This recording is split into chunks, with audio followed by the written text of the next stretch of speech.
Okay. When I first came to New Bedford as a bright-eyed intern in 2011, I was working in the museum conservation lab under Robert Hauser, who many of you may remember. Every week, I particularly looked forward to Wednesdays when my favorite volunteer would come in and take photos of the projects we were working on and the staff and the objects and our activities. And that was Herb Andrew. He was a beloved figure around the museum. Through Herb, I eventually came to know his wife Lillian, or Lil as I always knew her. Lil was also a Wednesday volunteer, as it turned out. She was working diligently up in the library, transcribing Portuguese consulate records and working on the scrapbooks, keeping the institutional scrapbooks for the museum. Lil was a tour de force, and she almost immediately insisted I be her friend. It turns out this was convenient because we were practically neighbors along Slocum Road. Eventually, I was invited to their home and was, over the course of time, included in many of their close family activities and get-togethers. The Andrews became more to me than friends and neighbors and more like extended family. I eventually got to know the whole family, including their daughters, Leslie and Carol, their sons-in-law, Steve and Chris, as well as Lil's sister, Herb. I also got to keep apprised of the goings-on in their grandchildren's lives as well. Herb was a jazz and classical music aficionado, for those of you that knew, and Lil taught piano. And she had quite a history as a singer. Many people don't realize that Lil was actually performing live singing on radio in Fall River in the 1930s with her father, who, from whom I understand she inherited her musical genes. Eventually, after several years as neighbors, Herb and Lil needed to downsize, and the tough decision was made to sell their house and move to New Jersey to be closer to Carol, their daughter, and her family.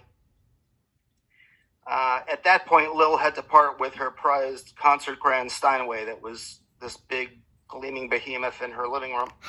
And that was one of the more challenging parts of their downsizing. Herb had to downsize his camera collection, and Lil convinced him to give up his prized stereo speakers, also because of how big they were.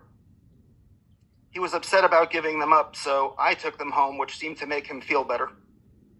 I also went home with Lil's favorite old turquoise Electrolux vacuum cleaner, which she was very pleased about. Today, I think of them every time I play records through Herb speakers or vacuum my living room. Having personally grown up in New Jersey, I travel there occasionally to see my family, but the Andrews ended up living so much farther south than I normally go that I wasn't able to get down to see them right away. Then the strangest thing happened.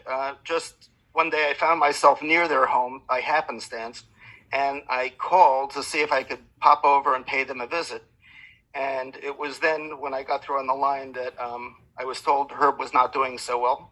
So I raced over and I got to see him one last time before he passed away. We all felt that was meant to be. Lil pressed on alone after that and continued in her, participating in her new community and leading many activities. And she became a celebrity in her new residence. She was loved and made a positive impact everywhere she went. As far as she was concerned, New Bedford was still her real home. She and I communicated by phone and at some point began sending postcards.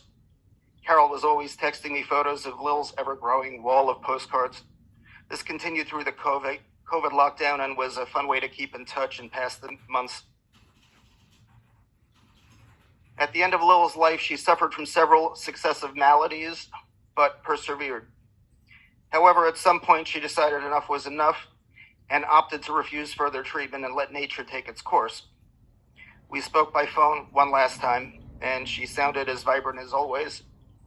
She clearly had her wits about her.